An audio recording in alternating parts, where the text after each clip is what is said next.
Hi everyone, welcome back to the channel. Thank you for hanging out with me today. If you are new here, I appreciate the fact that you found me. And if you are not new here, well, thank you once again for joining me.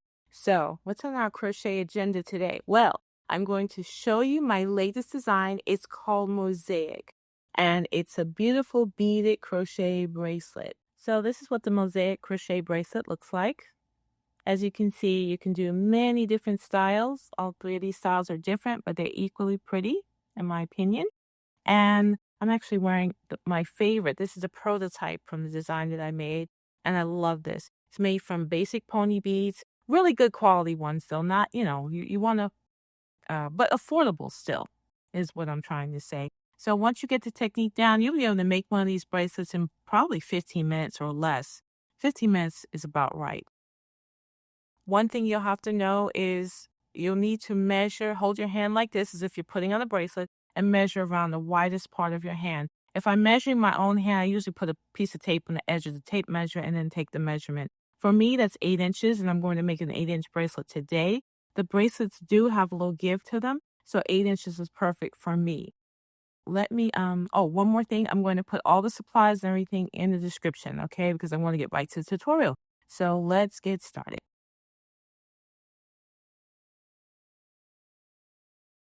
Let's make a beautiful bracelet with my favorite beads. These are the black AB or iridescent bead. I've got my size D crochet hook, and let's begin. I'm leaving myself at least 8 inches on the tail, and then I'm going to place a bead onto the hook. I'm using 48 beads total, by the way, and I'm going to do a side one, which is 24 beads, and I'm going to work the opposite side, which is 24 beads. So place that bead onto the hook, and then take the yarn, drape it over the hook, and draw it through the bead hole. No slip knot. We don't need a slip knot. From here, chain 1. And that secures that first bead. Now, take that loop off the hook. Here's where you repeat. Place the next bead onto the hook, insert it through the loop, and then draw that loop through the bead, chain 1. And just keep repeating it until you have 24 beads. And if you want to get really fancy, you can do 2 at a time. Just like this. That was fancy. I'm going to continue. I'm going to place 24 beads onto the yarn, and then I'll come back and I'll show you how to work the second side. Side 1 is complete with all 24 beads onto the yarn. So let's turn. We're going to work around these single strands along the side of each bead, and I'll show you how to do that. So go ahead, and the loop that is on the hook, go ahead and extend that loop just like that. You may be tempted to chain 1, but you don't want to do that. Chaining 1 in order to turn and go to the opposite side adds a little bit too much bulk when we go to finish, and we don't want that. We want it to be as least bulky as possible. So just extend the loop, take the loop off the hook, place a bead onto the hook, and then draw that loop through the bead just like that. Now, starting with this first bead, we're going to slip stitch around this single strand. So the best way I find, especially for the first one, to get that in there is to go towards the bottom of the bead because there's more space, the bottom right here, and then start the hook there, yarn over, draw through, bringing up a loop, and then continue to draw through the loop on the hook. And so that's what we'll do with every single bead on this side. Let's show you one more time. Okay, the next strand is here, insert, draw up a loop, and then continue to draw through that bead. And as you can see, at first it looks a little bit weird, it's a little bit funky, but as you can see, it starts to, straighten out and behave, okay? So you will continue to do that all along this side into the last bead here, and that will be another 24 beads and 48 till when you finish. Then go ahead and cut your yarn, leaving the 8-inch tail, and draw the loop through. I'll show you how to finish the bracelet. Both sides are complete, as you can see. And you're probably thinking at this point, wait a minute, where is that beautiful bracelet with the beautiful pattern? Well, ta-da, here it is.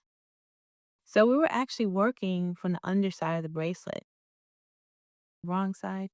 You could wear it on this side, but I think this looks much better. But here it is, okay? I have gone ahead and cut my yarn. I have two tails here, and we're going to use those to join the ends in a nice, sort of kind of seamless manner. So it looks like that. You know what? While I'm thinking about it, let me do a measurement just real quick so I can show you. So this measures approximately 8 inches, and it has a little bit of stretch to it, okay? Just so you know, that's 48 beads. It gives me about 8 inches in length. We're going to join it with the wrong side facing, and I'm going to start with this tail on the left right here. I'm going to thread that onto a tapestry needle, and we are going to join those two ends. Go ahead and bring those two ends together, making sure the bracelet is not twisted. And we're going to begin by drawing our needle through these two beads right here. Okay, so just draw the needle through, taking the tail and pull through just like that. Now go ahead and rotate because we're going to go, and you only need to go through two beads. We're going to go in the opposite direction. So do that by taking the needle underneath one of the strands close to this bead right here. And this is a good one. All right. And that's when we turn. Now I'm going to turn to the right side and make sure that we're not seeing that strand that we just took underneath that bead. And we're looking good. So let's go ahead and take the needle through those two beads here and then go across that gap and two more beads. There we go. And then just go ahead and pull that taut. And we'll take that off, and I'm going to thread the other strand.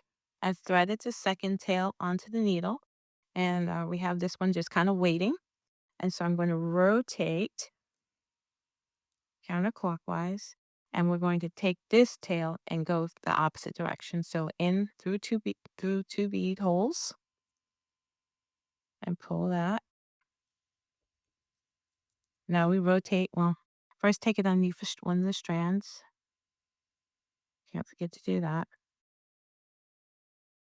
Make sure it looks good on the right side, which it does, and then rotate and through 4 beads across that gap. So 2 and then 2 across the gap that we're closing. Now, go ahead and one more time, go ahead and take this underneath another strand just to get it a little bit closer to the opposite tail. So they're right next to each other because we're going to tie those off. So I'm going to take take the needle off. I'll take it off the needle. I'm going to tie those two together with just a simple square knot. Make sure it's pretty tight.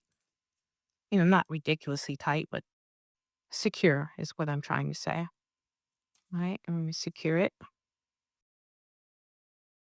I'm going to turn it back around, turn the bracelet back around to the right side. I'm just going to, check everything real quick. Make sure the stitches are not too tight together and everything looks nice, which it does. Looks great. Now I can cut those strands, those tails. Take my scissors. I'm going to cut fairly close to that knot. Again, make sure it's secure. If you feel like you need to tie it a little bit more, that's fine. And I'm going to cut right here. All right, maybe a little closer. I'll probably go back and cut this a little bit closer, to be honest with you. But what I normally do is I take a product from here. I take a product like Fray Block, and I'll go ahead. What it does is it's a fabric adhesive, I guess you could call it, and it secures threads.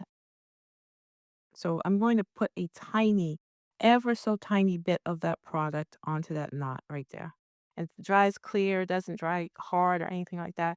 And then I'm going to let that dry. I will cut these tails a little bit closer, and I'll put some more onto the ends of the tails too, to keep them from fraying and keep them in place. and then I'll be finished. I cut those threads a little bit closer and the fray block is nearly dry, but it's sitting pretty flat. This is what it looks like right here. And so we turn it around. This is our join right here. And as you can see it, oh, right here. And I almost couldn't see it. And so it's very subtle. And that's it. I hope you enjoyed this project. I hope you make lots of these bracelets. And I will see you in the next video. Take care of yourself.